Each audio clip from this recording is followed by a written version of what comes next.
In every negotiation room, there are 4 invisible clocks: violence on the ground, politics at home, humanitarian need, and international patience. All 4 are ticking. Here's why the hands won't align, and the unblockers that could make a ceasefire real, verified, and sustainable. 1. What are we signing, a pause or an ending? The talks keep stalling at the doorway. One side says, let's stop the shooting for 60 days, trade people back in phases, then keep talking. The other answers, not again. This time it has to end everything, releasing all hostages and a clear path to end-of-war terms. Before anyone opens the text, they're already arguing about what the text is. A potential unblocker that could be mutually acceptable is a 2-document package. A ceasefire implementation accord, 60-90 days, with detailed phases and enforcement. B, a roadmap to end-of-war terms that pre-commits milestones, e.g., hostage release completion, detailed security steps in place, governance arrangements in place, etc., with automatic reviews at day 30, 60, 90. Each milestone unlocks specific benefits. Any failure triggers snapback to the prior phase, but not to open full-blown conflict. 2. Negotiating while the ground keeps moving. Maps on the table are never still. New operations in Gaza City are planned or underway as mediators shuffle papers. While pressure is now part of the playbook, it also breaks trust and erodes commitment. Each hour of movement at the front makes an hour of talking at the back harder. A potential unblocker that could be mutually acceptable is to declare time-boxed, quiet windows, 48 to 72-hour operational freezes in defined areas whenever talks hit drafting stages, with deconfliction hotlines and a joint incident board to review alleged violations within 6 hours. Limited self-defense carve-outs remain, but no new offensives during drafting windows. 3. Who enforces the silence? A ceasefire is only as real as its guardians. The negotiation room loops through the same questions. Who guarantees it? Who verifies it? What does the buffer look like today and next month? How far does demilitarization go? And in what order do withdrawals happen? Some demands have softened, but the teeth of enforcement, such as verification, triggers, and sequencing, are still undecided. A potential unblocker that could be mutually acceptable is to set up a Joint Monitoring and Verification Center, JMVC, chaired by neutral third parties, e.g. UN Support Office, plus Arab League Rep, plus EU Technical Cell, etc., etc. Equip it with shared ISR feeds, intelligence, surveillance, and reconnaissance, ground sensors on key corridors, and graduated response protocols. Warn, correct. Sanction, for example, a pause of benefits in the next phase, etc., etc. Publish daily compliance summaries to reduce disinformation. 4. Politics at home pull in opposite directions. Inside Israel, the cabinet table is a tug of war. Coalition partners split, the far right rails against a deal, and crowds in the streets demand one. That push-pull delays a simple yes or no. Across the divide, the other side also weighs its own internal pressures and red lines. Domestic politics don't just shadow the talks, they steer them. A potential unblocker that could be mutually acceptable is to ensure a wins for both sequencing. Phase 1 delivers visible security gains, for example, interdiction technology and external monitoring on key smuggling routes, etc., etc., while also delivering visible humanitarian gains, e.g. aid surge, medical evacuations, early hostage releases, etc. Pair this with domestic ratification moments, e.g. cabinet votes, leadership councils, etc., at each milestone so leaders bank credit as they move. 5. The day after is still a blank page. Even if the guns fall quiet, what happens on day 2? Who governs where? Who polices crossings? How does aid surge without collapsing on delivery? And when do displaced families go home safely? The humanitarian emergency makes a deal urgent, but it also raises the bar. Promises must come with access, monitoring, and capacity to deliver.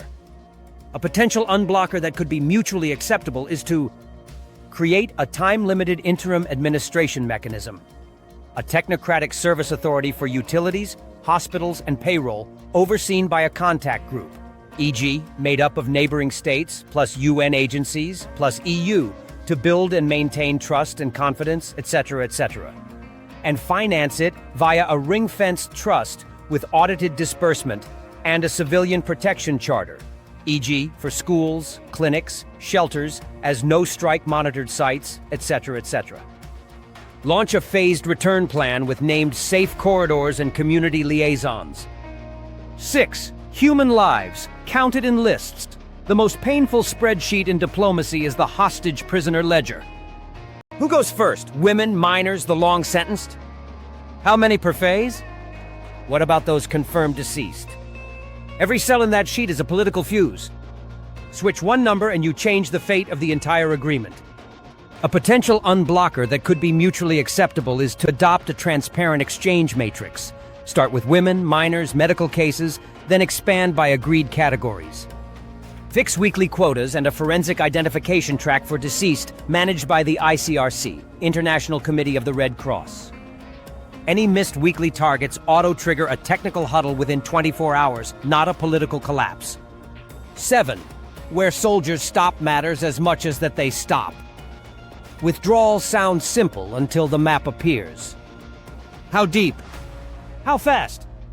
What about the Philadelphia corridor and contested blocks in Gaza City? Lines on paper are also logistics, pride, and security all at once. The wrong comma on a map key can detonate a week of progress. A potential unblocker that could be mutually acceptable is to lock in a map-first annex, with phased redeployments tied to verifiable benchmarks, e.g. confirmed releases, zero heavy weapons incidents, etc. Sensitive corridors get automated unmanned monitoring, e.g. sensors plus drones with geofenced flight paths, etc., etc., and joint patrol observation under third-party lead. Each pullback phase unlocks an aid logistics step-up so civilians see gains immediately. 8. 3 words that won't sit still. End of war. One side wants those words to mean a lasting truce and withdrawal. The other ties them to all hostages returned and disarmament. The order of those steps is the core disagreement, and both sides fear giving away their only leverage by conceding the sequencing. A potential unblocker that could be mutually acceptable is to use staged legal language. Phase 1-2. Cessation of hostilities under monitored conditions. Phase 3. Termination of active operations upon completion of hostage exchanges and specified security steps. Phase 4. Permanent ceasefire arrangement subject to continuous compliance. This lets each side defend its narrative while binding performance to progression. 9 gates, inspectors, and a flag on the vest ceasefires are lived at crossings. Who reopens and runs Rafah? Who inspects aid? Which third-party mission checks compliance, and under what mandate? Even reviving an existing European mission needs everyone's signature. Until a credible badge stands at the gate, the paper won't hold. A potential unblocker that could be mutually acceptable is to reactivate and upgrade a third-party crossings mission, e.g. EU border assistance mission working with Egypt and local authorities, etc., with 24/7 scanners, digital manifests, and randomized secondary checks. Establish a tripartite operations cell, Egypt third-party local admin, so decisions are procedural, not political. And then publish hourly throughput dashboards for information and to gain trust and confidence. 10. The scale of need keeps outrunning the plan. Aid levels are far below what is required. Safe corridors for return, like the Netzarim route, are disputed. Any workable text must promise more than pallets and pledges. It must guarantee movement, quantity, and protection. Otherwise, the humanitarian crisis will blow past the deal's capacity on day one.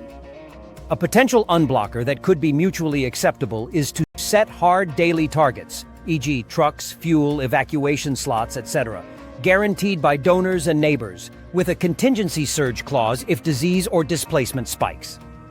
Codify safe corridor standard operating procedures, e.g. timings, signage, escorts, UAV overwatch, etc., and empower independent monitors access to certify delivery. Tie shortfalls to automatic international backstops, e.g. air-sea bridge augmentation, etc., rather than political renegotiation. The through line, every knot is connected. Scope shapes enforcement. Enforcement shapes politics. Politics shapes the day after. The day after shapes whether anyone dares sign. A ceasefire becomes real only when the text answers three simple but important questions with clarity and teeth. Who decides a breach? What happens within hours? Who makes sure it happens again tomorrow? Until then, the clocks keep ticking in different rhythms. The potential unblockers that could be mutually acceptable do three things at once. They reduce ambiguity, increase verification, and sequence visible wins so publics on all sides see immediate benefits while the text hardens into practice.